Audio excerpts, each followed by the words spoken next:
예전에 우리 교회에서 카페 사역을 참 했었는데요. 참 힘들었어요. 카페를 교회 선교센터로 운영해 오면서 직접 운영을 해보니까요. 이 자영업자분들, 그리고 또 이 카페 사장님들 얼마나 힘들게 하고 계시는지 그 고충을 조금은 알 수 있을 것 같았습니다. 그런데 기회가 되면 다시 해보고 싶어요. 아니, 꼭 할 수 있었으면 좋겠어요. 왜냐하면 그것을 통해서 정말로 많은 분들을 또 만났고 또 만날 수 있었고 또 복음을 전할 수 있는 아주 좋은 통로가 되었기 때문이죠. 지금은 이런저런 사정으로 잠시 쉬고 있지만 이렇게 쉬고 있으니까 더 그때 그것이 참 좋았구나라는 생각을 좀 해보게 됩니다. 그 복음을 전한다는 것이 참 좋았지만 또 복음을 전하지 못해도 사람들을 대접할 수 있다는 게 참 좋더라고요. 예수님께서도 지극히 작은 자에게 그가 목마를 때 마시게 한 것이 꼭 내게 한 것이라고 했는데 그 카페 사역을 하면서 그 말씀이 꼭 마음에 이렇게 늘 새겨졌어요. 그래서 진짜 목마를 때 마시게 하는 그런 일 아니겠습니까? 그런 날이 좀 다시 올 수 있게 되기를 바랍니다. 근데 우리 카페 메뉴에서요, 참 커피도 많이 팔았지만 특히 이제 인기 있는 메뉴가 과일 주스였어요. 과일 주스. 아주 싸고 맛있고 그랬는데 저는 이제 그 가까운 구리 시장에 가서 이제 그 과일 재료를 이렇게 사오곤 했었는데요. 이제 구리 청과물 시장에 가보신 분들은 알겠지만 가보면은 이 과일도요, 다 같은 과일이 아니라 두 종류는 아닙니다. 하나는 생긴 것도 좀 예쁘고 또 색깔도 아주 좋고 말이죠. 그래서 그런 보기에도 그냥 먹음직스러운 그런 과일들이 이렇게 하나하나 또 포장돼서 차곡 이렇게 쌓여 있어요. 근데 또 한 부류는요, 한쪽에 뭐 큰 대야에 말이죠, 그냥 막 쌓여 있어요. 그건 이제 생긴 것도 좀 못하고, 물론 맛은 있지만 색깔도 좀 별로고 또 여러 가지 상처도 있고 흠이 있는 그런 과일이었어요. 어떤 건지 대충 감이 오실 거예요. 그래서 그것들을요, 주스용 과일로 따로 팔더라고요. 값도 싸고 말이죠. 자, 오늘은요, 오늘 말씀의 제목에서도 보이시지만 바로 그 과일 하나를 우리가 좀 말씀 속에서 발견을 할 수 있는데 역시 그 과일도 상태가 전혀 다른 것이에요. 자, 오늘 제목에서 뭐라고 돼 있죠? 바로 무화과이죠. 무화과. 바로 무화과예요. 하나님께서요, 오늘 말씀을 보니까 예레미야 선지자에게 바로 이 무화과를 보여주시는 것으로 시작을 하는데요. 자, 한번 같이 보실까요? 1절입니다. 바벨론의 느부갓네살 왕이 유다 왕 여호야김의 아들 여고냐와 유다 고관들과 목공들과 철공들을 예루살렘에서 바벨론으로 옮긴 후에, 자, 그 다음에요, 여호와께서 여호와의 성전 앞에 놓인 무화과 두 광주리를 내게 보이셨는데, 그렇죠? 하나님께서 예레미야 선지자에게 무화과를 보여주셨고 예레미야는 그것을 이제 보고 있는 그 상황이죠.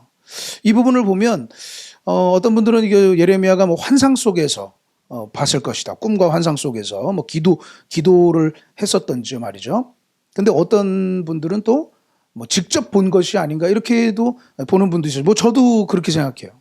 성전 앞에 나오니까 그 앞에 뭐 과일 가게가 있든지 때로는 과일 노점상이 있든지 그럴 수 있는 것이죠. 왜냐하면 이 무화과라는 것은요, 우리도 이제는 뭐 무화과를 먹지만 그래도 아직은 우리에겐 좀 거리가 있잖아요. 근데 이 무화과는 그 남유다 사람들에게는, 이 예언의 말씀을 듣는 남유다인들에게는 너무나 친숙한 그쪽 지역 사람들에게 과일이라는 것이죠.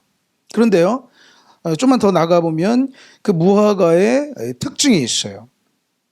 그가 보는 무화과예요. 자, 2절에 보실까요? 2절에 보면 한 광주리에는 처음 익은 듯한 극히 좋은 무화과가 있고 한 광주리에는 나빠서 먹을 수 없는 극히 나쁜 무화과가 있더라. 그렇죠.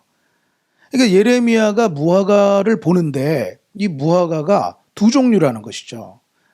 뭐 마치 제가 청과물 시장에서 보았듯이 이 무화과가 두 종류인데 하나는 좋은 무화과고 하나는 나쁜 무화과예요. 근데 오늘 말씀해 보니까 이 나쁜 무화과가 뭐 제가 봤듯이 무슨 그냥 주스용으로 쓰는 뭐 그런 종류도 아니고 아주 그냥 뭐 쓰지도 못하고 먹지도 못하는 그런 아주 나쁜 극히 나쁜 무화과라고 되어 있죠. 제가 말씀을 준비하면서 이 무화과에 대해서 이렇게 좀 알아보게 됐는데 우리도 이제 무화과를 아까 말씀드렸듯이 이제 먹지 않습니까? 근데 그 무화과가 그 여성분들께 그렇게 좋더라고요. 무화과의 뭐 효능을 보면요. 뭐 소화기, 뭐 또 뭐 변비, 또 피부 미용, 뭐 이게 다 사실 연결이 돼 있는 건데 이 미용으로도 그렇게 좋고 말이죠. 그리고 여성 암 예방에도 이 무화과가 그렇게 좋다. 여성들께는 굉장히 좋은 열매라고 과일이라고 하더라고요. 그래서 이 무화과에 이게 별명이 하나 있는데 다들 아시는 그 왜 미의 상징이라고 하는 그 이집트의 여왕 이 클레오파트라. 정확하게는 뭐 클레오파트라 7세죠. 근데 이 클레오파트라 여왕이 그렇게 무화과를 많이 먹었다고 그래요. 그분이 왜 그 자기 피부 미용에 굉장히 그 투자를 하고 그런 분으로 유명하잖아요. 그러니까 무화과를 그렇게 많이 먹었다고. 그래서 이 무화과가 그래서 그런지 여왕의 과일 이런 별명이 있다고 하더라고요. 역대로 뭐 여왕들 정도 되는 분들이 많이 먹었던 모양이죠. 여왕의 과일이라는 그런 별명까지 있더라고요.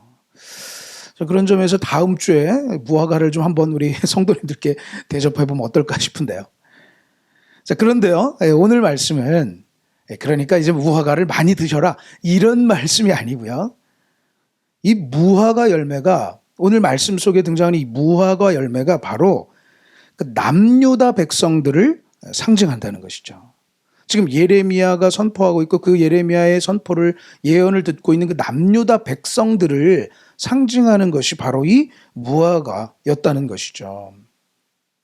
그러니까요. 정리해 보면 이 남유다 사람들 중에 어떤 사람들은 남유다 백성들이 있는데 그 중에 어떤 사람들은 좋은 무화과 같은 사람들이 있는 것이고 또 어떤 사람들은 나쁜 무화과 같은 사람들이 있다는 거예요. 우리가 처음에 설교 모두에서 생각해 본 것처럼 이 청과물 시장에 가서 과일들이 이렇게 같은 농장, 심지어 같은 나무에서 나오는 열매가 있으면 그것이 두 종류로 나뉘듯이 이 남유다 백성들도 지금 이 무화과 같은데 어떤 것은 좋은 무화과, 그것도 어떻게 되어 있습니까? 2절에 극히 좋은 무화과. 그리고 또 어떤 그 백성들은, 어떤 사람들은 극히 나쁜 무화과 같은 사람들이 있더라는 거죠. 완전히 다르더라는 것이죠. 같은 나라, 같은 상황 속에 처해 있는데도 그들이 완전히 다르더라는 것이죠. 그것을 지금 하나님께서는 예레미야에게 보여주고 계신 거예요. 자, 그러면은요, 어떤 사람들이 그러면 그 좋은 무화과이고, 어떤 사람들이 그러면 그렇게 극히 나쁜, 주스용으로도 쓸 수 없는 그런 나쁜 무화과였는가?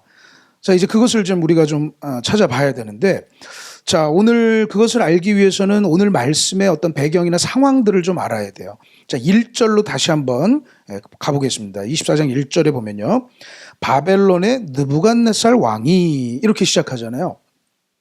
이 바벨론의 느부갓네살 왕이라고 시작하는데 이제 뭐 정리해 보면 바벨론이라는 나라가 그 바벨론을 느부갓네살 왕이 이 남유다를 침공해서 이제 나라를 결국 복속시키는 그런 상황, 그런 상황을 얘기해요.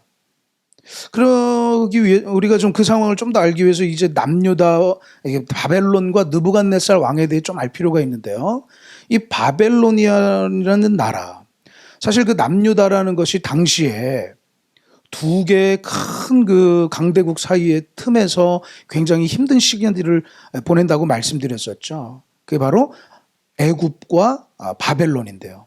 그러니까 그 두 강대국 사이에 아주 중간에 껴서 아주 힘든 시기들을 역사적으로 보내고 있었어요. 그래서 꼭 마치 오늘날 지금 현재 우리나라가 그 미국과 중국 사이에 참 그 어려운 상황인 것처럼 비슷하다고 그때도 한 말씀드렸는데요. 꼭 그런 상황이에요. 여기에 가까이 있을까 저기에 가까이 붙어야 될까 이러지도 저러지도 못하는 뭐 그랬다가는 또 피해를 당하고 막 이런 상황인데, 특히 이 바벨론이라는 나라는 정말 당대의 대제국이죠. 그래서 계속해서 정복 전쟁을 펼쳐서 자신의 속국으로 만들면서요, 어마어마한 영토를 차지하게 된 대제국이었어요, 말 그대로. 그리고 특히 이 느부갓네살 왕이라는 사람이 이 바벨론의 전성기를 정말로 이끌어갔던 그런 왕인데, 사실 이 바벨론의 역사를 좀 보면은요, 원래 바벨론이 좀 이렇게 강대국이었다가 한 번은 이렇게 크게 이제 침체의 길을 맞습니다. 위쪽에 우리가 알고 있는 게 바수르란 나라가 강력해지면서 바벨론이 약간 그 이제 침체하고 쇠퇴하는 어떤 길을 걷는 듯해 보였어요. 그런데 그 바벨론이 다시 한번 부흥을 하고 다시 그 강대국의 반열에 대제국으로 힘을 얻게 되고 하는데, 그것이 바로 그 느부갓네살의 아버지가 그렇게 그 나라를 이끌어갔죠. 이 느부갓네살의 아버지가 바벨론의 부흥, 바벨론의 어떤 다시 한번 전성기를 이제 시작하려고 했던 그런 분이었어요. 그래서 그때 바벨론을 우리가 역사적으로는 새로운 바벨론, 신바벨론, 역사책에는 신바빌로니아 이렇게 이제 얘기를 해요. 그러니까 옛날 바벨론이 있다가 좀 쇠퇴했다가 다시 그 느부갓네살의 아버지를 통해서 바벨론 제국이 강대국으로 이제 가게 되는. 그런데 이 느부갓네살이 그 아버지를 따라서 정말로 그 아버지 앞장서서 정복 전쟁을 펼치고 했던 그런 뭐 왕자님, 그런 위치였어요. 그러니까 아버지가 나라를 막 새롭게 일으키는데 그 아들이 어떤 그 뜨거운 열정을 가지고 막 앞장서서 무슨 뭐 행동대장처럼 막 활약했던 그런 식으로 좀 이해하면 좋겠어요.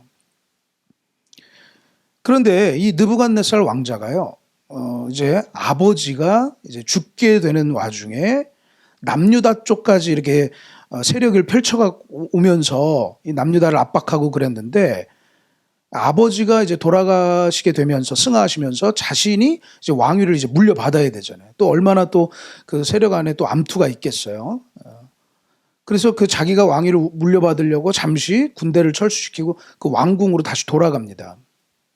근데 그때 남유다에서 또 자신이 이제 침략했던 남유다에서 이렇게 사람들을 잡아가요. 그때 이제 우리가 유명한 다니엘이 그때 이제 잡혀가요.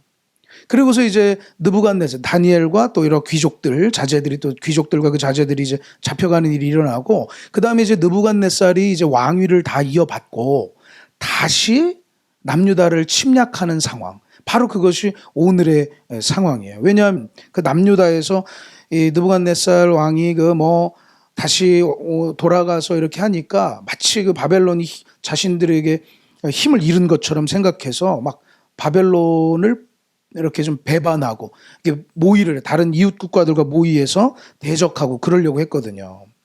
그러니까 다시 이제 오게 된 거죠. 느부갓네살 왕이 뭐 까불지 마 이러면서 막 오게 된 거죠. 그러는 와중에 이제 남유다를 침략하게 되고 다시 바로 사람들을 또 잡아가고 볼모로 잡아가게 되는 그런 일이 일어나는 그런 상황이었어요. 오늘 1절을 다시 보실까요, 그럼? 자, 우리 이 설명을 좀 우리 염두에 두고요. 바벨론의 느부갓네살 왕이 그랬죠. 자, 그런데 그 다음에 뭐라고 되어 있습니까? 유다 왕 여호야김의 아들 여고냐와 유다 고관들과 목공들과 철공들을 예루살렘에서 바벨론으로 옮긴 후에, 그렇죠. 예루살렘에서 바벨론으로 옮긴 후에 잡아갔다는 얘기죠. 다 포로로 잡아갔다는 얘기예요. 그러니까 다니엘이 있었던 것이 뭐 1차 포로라고 한다면 지금 잡혀가는 사람들이 뭐 2차 포로라고 할 수 있겠죠. 그러니까. 자, 그런 와중에 오늘 보니까요. 어떤 사람들이 잡혀가는가 보니까 유다 왕 여호야김의 아들 여고냐. 이 여호야김 왕이 아까 얘기했듯이 느부갓네살 왕이 잠시 이제 자리를 비운 틈에 그 바벨론을 대적하고 했던 그런 왕이었죠. 근데 그 사람이 정확하게 이유를 알 수 없는 그 죽음을 당하게 되고, 우리가 이미 말씀에서 나눴듯이 그 아들 여고냐, 바로 여호야긴이죠. 여호야긴 왕이 어떻게 보면 얼떨결에 이제 왕위에 올라가게 되는데 바벨론이 그를 또 잡아가게 된다는 거죠. 그리고서는 우리가 잘 아는 마지막 왕 시드기야 왕을 바벨론이 자신들 말 잘 듣는 왕으로 이렇게 세우게 되는 것인데, 바로 오늘 말씀에는 그 진짜 왕이었던 여호야긴 왕을 잡아간 것이 되죠. 그리고 또 그 유다 고관들과 목공공들, 철공들, 어떤 귀족들 말이죠. 전문가들, 어떤 기술자들을 이렇게 다 막 잡아간 그런 상황이 되겠죠. 오늘의 그 무화과의 예언 말씀은 그런 상황 속에서, 그런 배경 속에서 나오는 말씀이에요. 자, 여러분, 이제 많은 분들이 심지어 왕까지 이제 포로로 잡혀갔는데, 여러분 한번 그 사람들의 그 삶이라는 것을 한번 상상해 보세요. 포로로 잡혀가서 억지로 타향살이가 이제 시작이 된 거잖아요. 그 잡혀간 분들의 그 생활이라는 게 어땠을까요? 그 마음이 어땠을까요? 우리가 그냥 실제로 그냥 어디 멀리 그 이사를 가도 내가 가야지 하고 이사를 가서 살아도 참 그게 힘들고, 때론 뭐 이민까지 가시는 분들도 있지만 그런 속에서 산다는 것이 굉장히 힘들다고 다들 고백하시잖아요.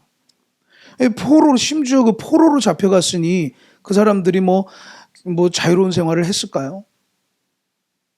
그래서 그 포로로 잡혀가서 산다는 것이 참 그냥 고난의 길이고 힘든 일이고, 진짜 나라 잃은 소름이라는 것이 부모 잃은 소름보다 더하다고 하는데, 그런 소름 속에서 살게 되는 것이죠.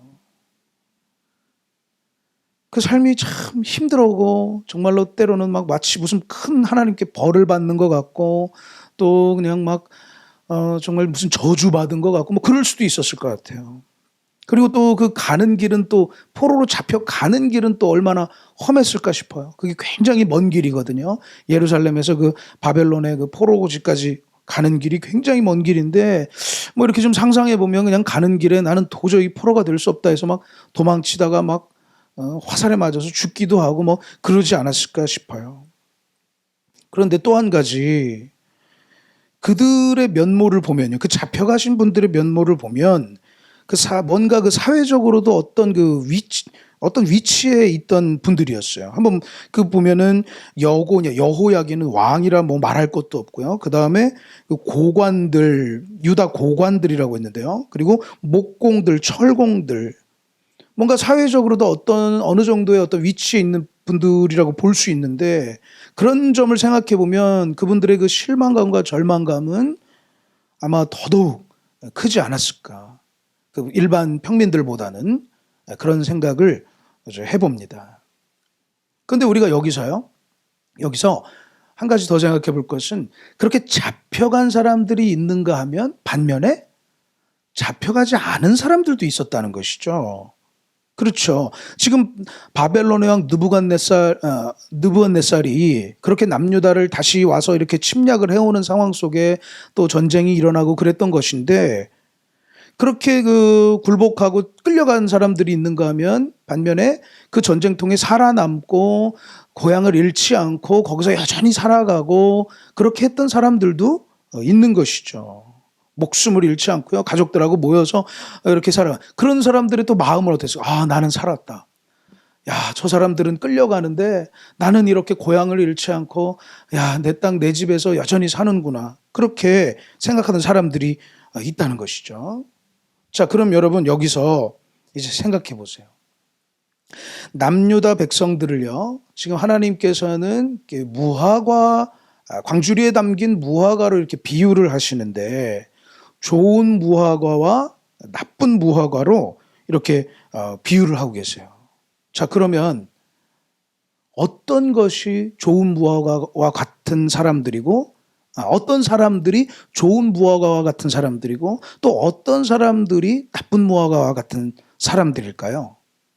자, 그런 어떤 상황 속에서 바로 우리가 생각하기에는 그 잡혀가고 포로로 질질이라는 말을 써볼까요? 질질 끌려가고 그런 사람들이야말로 나쁜 무화과와 같은 사람들이 되겠죠. 버림받은 사람들, 하나님께로부터 무슨 큰 벌을 받는 사람들, 심지어 저주받은 사람들, 그렇게 아마 평가받지 않았을까 싶어요.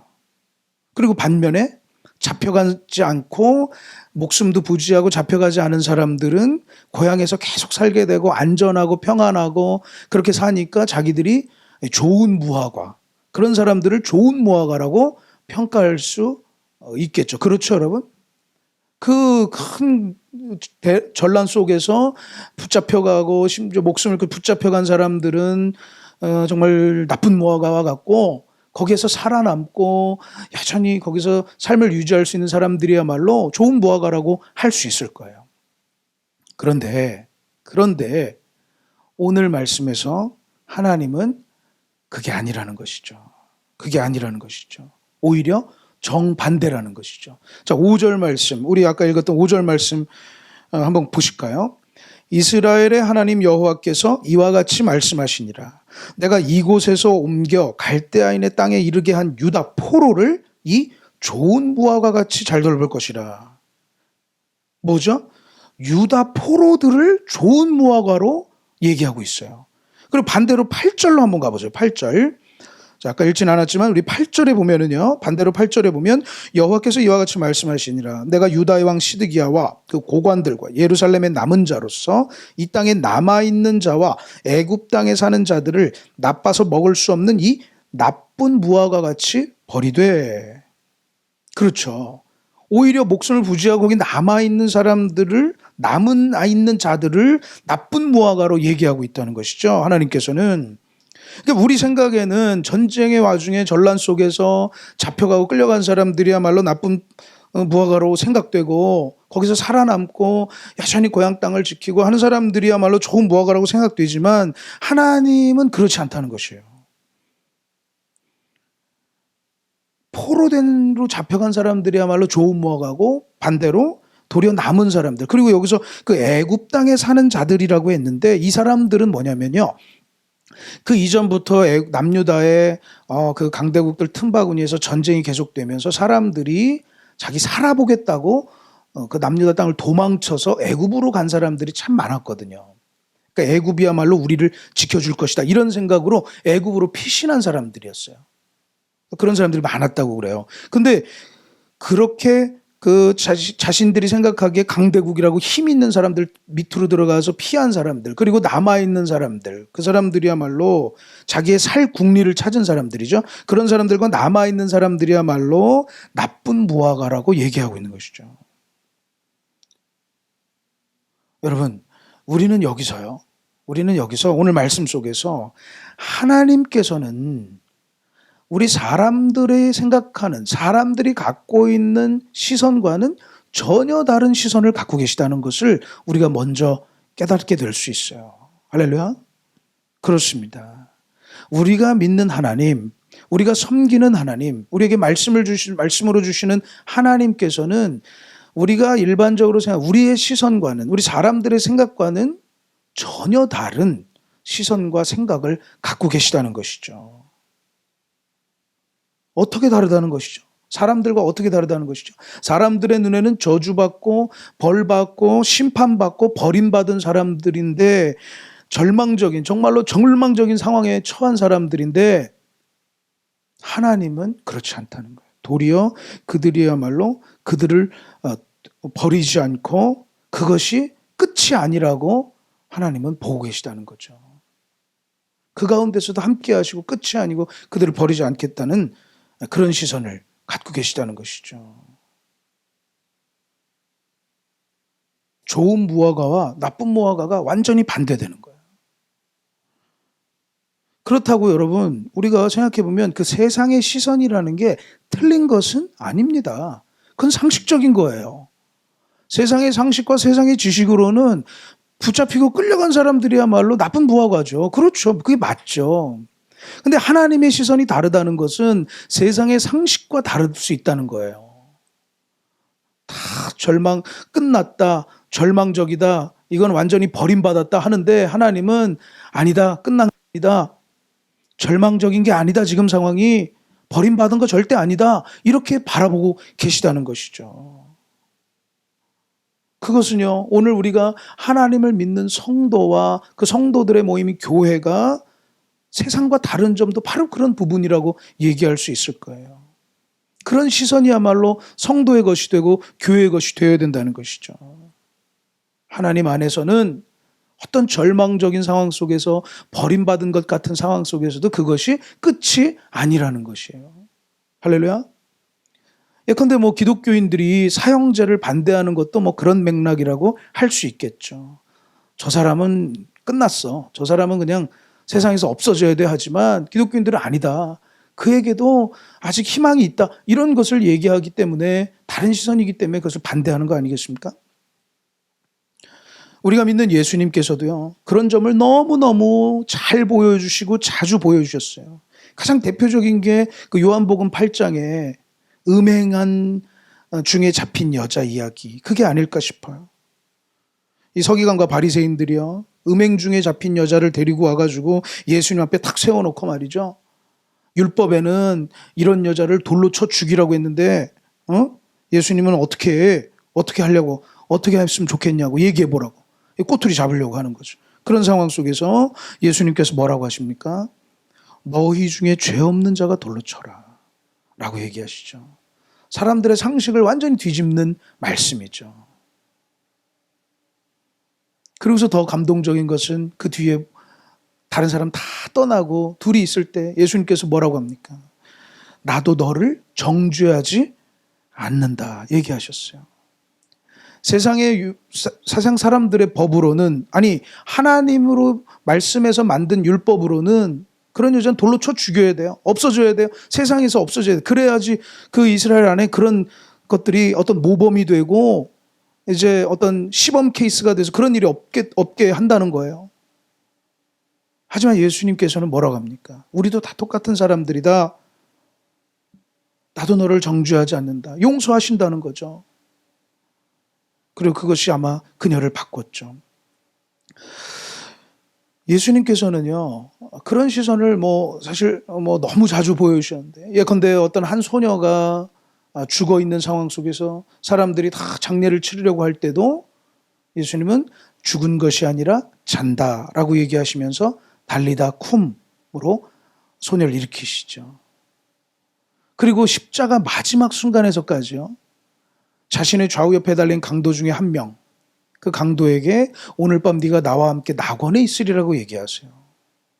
사실 십자가에 예수님의 십자가 옆에 강도들이 있다는 것을 성경이 기록하는 이유는 사실 예수님이 죽으셨다 얘기만 하면 되는데 꼭 강도들이 있다는 것을 꼭 얘기하는 이유는 사실 십자가가 그런 사람들 처형한다는 걸 설명하는 거거든요. 그 강도짓한 사람들, 살인한 사람들, 그런 사람들 죽이는 게 그 십자가 처형이라는 것을 얘기해 주는 것이죠. 그것을 예수님께서 감내하신 것이죠. 그러니까 아무 인생에 쓸모없고 그 사형 집행을 당하는 그 범법자에게도 낙원을 선언하시는 거죠. 세상 사람들은 그냥 십자가에 달려 죽이면 돼요. 하지만 예수님 그러지 않으셨어요. 그에게 낙원을 주셨어요. 그래서 로마서에서는 하나님을 설명하기를 구약의 말씀을 언급하면서 하나님은 죽은 자를 살리시며 없는 것을 있는 것으로 부르시는 이시니라 이렇게 얘기하고 있습니다. 그런 하나님의 시선을 온몸으로 보여주신 사건, 그리스도의 부활이시죠. 죽음은 모든 것의 마침표예요. 거기에는 어떤 소망과 희망이 없어요. 그냥 끝난 거예요. 그래서 때론 죽음 앞에 사람들이 허무함도 느껴요. 그런데 그것이 전부가 아니고 다시 일어서시는 것이죠. 부활하는 것이죠. 그래서 우리에게도 부활의 소망을 주시는 것이죠. 그래서 그리스도를 믿는 신앙에서는 죽음도 뛰어넘을 수 있는 모습이 생기는 것이죠. 저 옛날 이사야 선지자는 예레미야 선지자보다 앞서 있었던 이사야 선지자는 이렇게 말씀하셨어요. 우리 같이 한번 화면을 보면서 읽어보실까요? 이사야 55장 8절 9절입니다. 이는 내 생각이 너희의 생각과 다르며 내 길은 너희의 길과 다름이니라. 여호와의 말씀이니라. 이는 하늘이 땅보다 높음같이 내 길은 너희의 길보다 높으며 내 생각은 너희의 생각보다 높음이니라. 아멘. 그렇죠. 하나님은 우리와 완전히 다른 시선과 생각들을 보여주세요. 사람들의 상식을 뛰어넘는 시선. 그것은 바로 절망에서도 희망을, 버림받은 것 같은 데서도 함께 하심을 보여주신다는 것이죠. 할렐루야. 그 하나님이 우리가 믿는 하나님이고 그 하나님이 오늘도 우리와 함께 하심을 믿으시기를 축원합니다. 두 번째는요. 오늘 이 말씀 속에서 우리가 좀 볼 수 있는 것은 하나님께서 그렇지 않다라고 말씀하신다는 것이죠. 이것이 무슨 얘기냐면 상식적인 방금 얘기한 대로 우리가 생각해 본 대로 상식적인 시선에서는 그들이 나쁜 무화과가 맞아요. 근데 하나님께서 그렇지 않아라고 얘기하신다는 것이죠. 그러니까 그 안에는 하나님의 어떤 의지가 담겨 있다는 거죠. 그러니까 상식적인 선에서는 그 사람들이 나쁜 무화과가 맞아. 포로로 잡혀간 사람들이. 근데 하나님은 나 그렇게 안 해. 그러지 않아. 라고 의지적으로 그렇게 얘기하고 있다는 거죠. 다시 우리 5절 말씀을 한번 보실까요? 5절에 보면요. 내가 이곳에서 옮겨 갈대아인의 그 후반절이요. 내가 이곳에서 옮겨 갈대아인의 땅에 이르게 한 유다 포로를 이 좋은 무화과 같이 잘 돌볼 것이다. 이렇게 얘기하세요. 근데 거기에는 하나님의 그렇게 하리라라는 마음이 있다는 거예요. 그래서 영어 성경에서는 will이라는 단어를 쓰면서 하나님의 의지를 강조하며 번역을 하고 있어요. I will, 내가 그렇게 할 것이야 라고 의지를 보여주시는 거죠. 그렇게 하시겠다는 거죠. 그것이 하나님의 어떤 인격적인 모습이죠. 의지. 사람들이 보기에는 그냥 갖다 버려야 할 나쁜 무화과 같고 이거 어디 뭐 주스용으로도 쓸 수 없어. 이건 뭐 어디 쓸 데가 없어. 그냥 버려야 돼.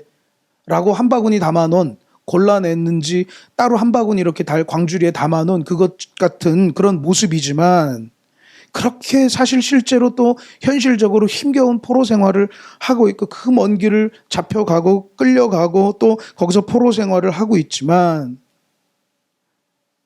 하나님께서는 그들을 좋은 무화과로 만드시겠다는 거예요. 좋은 무화과로 만드시겠다는 거예요. 여기서요. 우리는 이 말씀 속에서 하나님을 어떤 선한 농부의 모습을 떠올려 봐요. 성실한 농부의, 신실한 농부의 모습을 떠올려 봐요. 우리가 지난주엔 사실 하나님을 또 우리 예수님을 선한 목자로 우리가 좀 떠올려 봤는데 오늘 말씀 속에서 하나님께서 선한 농부, 성실한 뭔가 신실한 그런 농부의 모습을 떠올려 보게 되죠. 그렇습니다, 여러분. 하나님은 선한 목자가 되시면서 동시에 열매와 같은 우리를 길러내 사람들을 그 백성들을 기르시는 농부가 되시는 거죠. 그렇게 하나님은 그들을 좋은 무화과로 길러내겠다는 거예요. 의지예요. 그 말씀을 만약에 이 예레미야의 말씀을 그들이 들었다면 참 얼마나 위로가 됐을까 상상해봐요. 자기는 버려지고 뭐 주스로도 자꾸 주스 얘기하지만 주스용으로도 쓸 수 없는 그냥 버려져야 될 무화과 같지만 이게 뭐 아무짝에도 쓸모없는 난 버려졌다 외롭다 하지만 하나님이 그렇게 돌보시겠다는 거죠. 그러지 않으시겠다는 거예요. 절대 안 그래 얘기하시는 거죠. 우리가 그 무화과가 뭐 여성분들에게 좋은 열매라고 참 얘기했는데 이 무화과는요.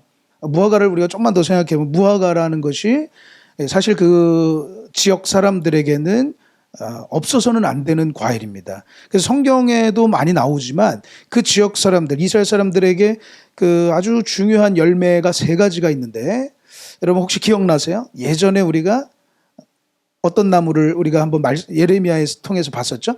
올리브 나무, 그렇죠. 감람나무, 올리브 나무가 있죠. 그리고 바로 이 무화과 나무가 있고 하나가 더 있는데 혹시 어떤 나무일 것 같으세요? 그렇죠. 나는 무슨 나무요? 포도나무. 그렇죠.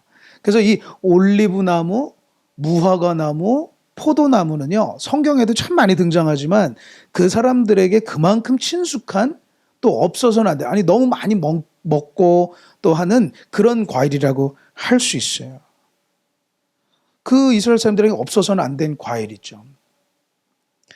그런데 이 무화과가 또 1년에 2번 열매를 맺는 걸로 유명해요. 그래서 우리나라에도 이 무화과를 재배하시는 분이 방송을 잠깐 본 적이 있는데 그분이 이 무화과가 참 좋다고 막 무화과 농장 하시라고 막 이렇게 막 권면을 하면서 그 무화과라는 것이 심으면 바로 열매를 얻을 수 있다고 세상에 이런 나무 없다고 막 칭찬을 하시더라고요. 그 나무를 칭찬해요. 예컨대 뭐 사과 농장이나 배 농장을 시작하면 최소 제대로 된 열매를 얻으려면 한 3년에서 많게는 5년까지 기다려야 한다고 해요. 근데 무화과는 시작하면 그해 바로 뭐 수입을 얻을 수 있다 뭐 이러면서 말씀을 하시더라고요. 심으면 그해 바로 또 열매를 얻을 수 있고. 이 무화과는요, 이 사실 1년에 2번 열매를 맺으면서 사람들에게 어떤 풍성한 그런 모습을, 그런 의미를 또 상징하기도 하죠. 그리고 그쪽 분들에게 이 무화과가 또 아주 영양가 높은, 효능이 많은 그런 과일이기도 하지만 또 그 약으로도 많이 쓰였다고 그래요. 실제로 그 히스기야 왕이 이사야 선지자를 통해서 자기 병을 치료할 때도 무화과가 등장합니다. 그리고 무화과 하면 또 빼놓을 수 없는 게 있죠. 여러분 무화과를 보여드리면요, 이렇게 큰 나무예요. 그리고 그 특징을 보면 아주 낙엽이 크고 그래요. 이 성경에 이 무화과 나무가 나오는 게 굉장히 오래됐습니다. 포도나무보다도 더 일찍 성경에 등장하는데 혹시 기억이 나실까 모르겠어요. 이 무화과가 언제 등장하냐면 바로 아담과 하와 때 등장해요. 어떻게 등장할까요? 아담과 하와가 선악과를 하나님의 말씀 어기고 먹었을 때 자신의 부끄러운 모습을 보게 되잖아요. 그래서 나뭇잎을 따서 자신의 어떤 그 치부를 가리게 되는데 그때 등장하는 게 바로 이 무화과 나무 잎입니다. 무화과 나무. 창세기 3장에 나오는 말씀인데요. 그때 등장하는 게 바로 이 무화과 나무 잎이에요. 최초의 의복으로 쓰인 나뭇잎이죠. 그만큼 잎이 크고, 그렇죠. 보기에도 아주 풍성해 보이죠.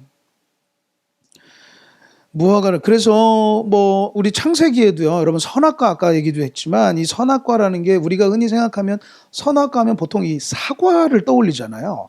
근데 실제로 유대인들은 사과가 나지 않아요. 그 땅에서는. 그래서 이 유대인들, 이스라엘 사람들은 선악과 하면은 대체로 우리가 뭐 사과를 떠올리듯이 그 사람들이 이 무화과 나무를 떠올립니다. 자, 그만큼 역사가 깊은 나무가 무화과 나무고 그들과 함께 해온 나무인데요. 특히 무화과 나무는 잎으로 옷을 해 입을 정도로 풍성함을 상징하죠. 그러니까 이 무화과는요, 뭐 열매도 좋고 또 뭐 약으로도 쓰이고 또 나뭇잎도 풍성하고 그래서 그들에게는 어떤 풍요와 어떤 풍성함의 또 상징으로도 불리고 있어요. 하나님께서는 그런데 그런 좋은 무화과, 풍성한 무화과처럼 그들을 포로된 자들을 돌보시겠다고 약속하시는 거죠. 약속하시는 거예요. 그리고 어떻게 약속하십니까? 우리 6절 말씀으로 가보실까요? 6절에 뭐라고 합니까? 내가 그들을 돌아보아 좋게 하여 다시 이 땅으로 인도하여 세우고 헐지 아니하며 심고 뽑지 아니하겠고. 그렇죠. 어떻게 한다고 했습니까? 다시 이 땅으로 인도할 것이다 라고 말씀하고 계세요. 그곳에서 그들을 잘 돌보고 다시 너희들은 고향으로 돌아오게 할 거야. 하나님의 의지를 보여주고 계시는 거죠. 그리고 실제로 예언대로요, 그들이 나중에 돌아와요.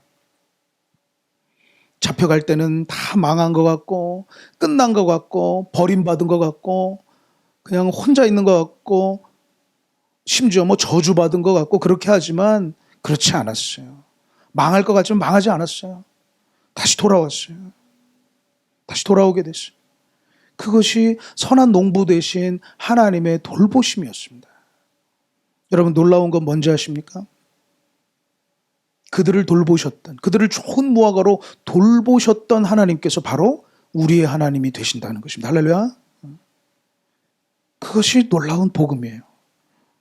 오늘 우리가 믿는 하나님은요, 그 남유다 백성들을 나쁜 무화과처럼 생각됐던 남유다 백성들을 좋은 무화과로 돌보셨던 것처럼 오늘 우리도 돌보시고 그 풍성한 무화과 나무의 열매처럼 극히 좋은 무화과로 그들을 돌보시는 것처럼 우리도 돌보십니다. 할렐루야. 하나님은 오늘 우리도 정말 친히 온전케 하시고 굳건하게 하시고 우리에게 열매를 맺게 아름다운 열매가 되도록 우리를 인도하십니다. 우리가 하나님과 함께 할 때 하나님은 그렇게 우리를 이끌어 가세요. 하나님을 섬기며 하나님을 예배하는 자들에게는 그래서 범사에 감사할 수밖에 없어요.